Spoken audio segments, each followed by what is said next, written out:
Assalamualaikum warahmatullahi wabarakatuh. Jumpa lagi dengan pembelajaran Ibu Reni. Kali ini kita akan belajar materi kelas 5. Tema 1, subtema 1, dan pembelajaran ke-1, yaitu mengenai organ gerak hewan. Tujuan pembelajaran kita kali ini adalah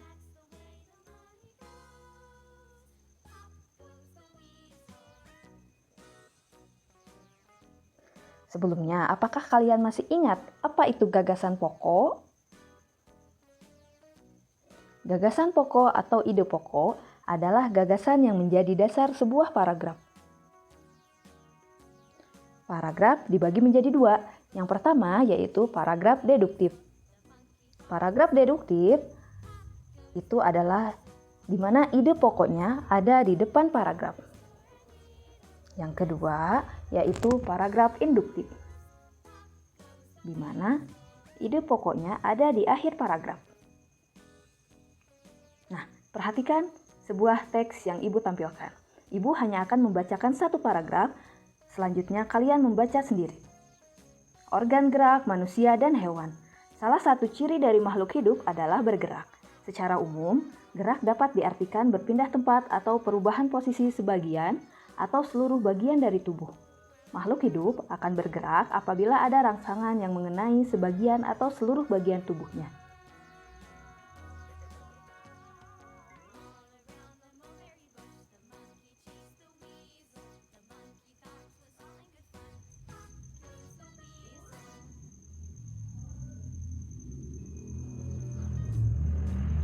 Dari paragraf pertama tersebut yang tadi Ibu bacakan, manakah gagasan pokoknya?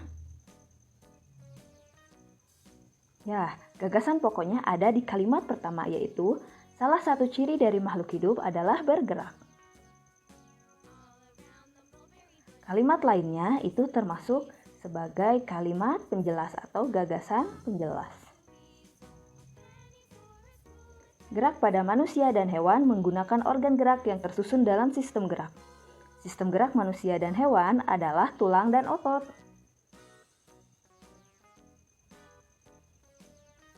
Tulang disebut alat gerak pasif karena tidak bisa bergerak sendiri.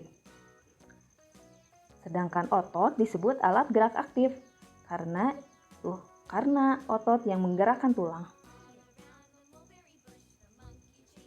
Fungsi tulang ada 4. Yang pertama, sebagai tempat melekatnya otot. Yang kedua, melindungi organ dalam manusia. Yang ketiga, pembentuk rangka tubuh manusia. Dan yang keempat, yaitu tempat pembentukan sel darah merah. Selanjutnya, fungsi otot. Yang pertama, menggerakkan tulang. Yang kedua, untuk mempertahankan postur tubuh. Yang ketiga, mengatur saluran atau sistem tubuh. Dan yang keempat, yaitu mengatur suhu tubuh. Selanjutnya mengenai organ gerak hewan.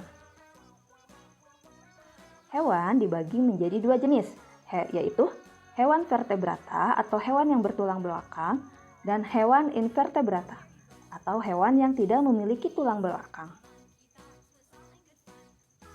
Hewan vertebrata contohnya mamalia yang bergerak menggunakan kakinya, seperti sapi, kucing, kelinci, dan yang lainnya.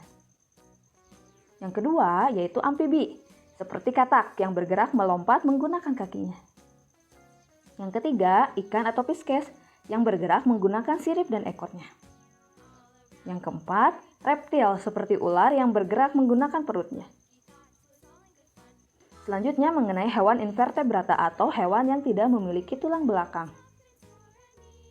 Yang pertama yaitu protozoa atau hewan yang bersel tunggal. Ia bergerak dengan kaki semu, pseudopodia, silia, dan flagellum. Yang kedua yaitu ubur-ubur, bergerak dengan tentakel yang dekat mulutnya. Yang ketiga yaitu cacing, bergerak dengan otot longitudinal yang dapat berkontraksi, memendek, dan berbelok. Yang keempat, planaria atau cacing pipih, bergerak dengan otot dibantu bulu getar di sekujur tubuhnya. Yang kelima yaitu siput, bergerak dengan kaki yang dapat bergelombang akibat adanya aktivitas otot dan syaraf. Dan yang keenam, yaitu cumi-cumi, bergerak dengan kaki jerait, yaitu 2 tentakel dan 8 lengan, yang juga berfungsi sebagai menangkap mangsanya. Yang ketujuh, bulu babi.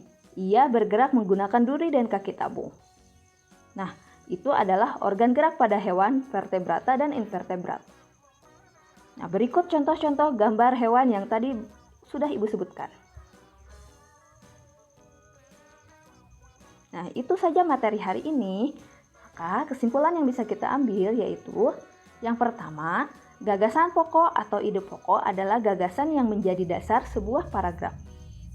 Yang kedua, organ gerak manusia dan hewan adalah tulang dan otot. Sekian dari Ibu. Tetap semangat belajarnya walaupun belajar dari rumah. Wassalamualaikum warahmatullahi wabarakatuh.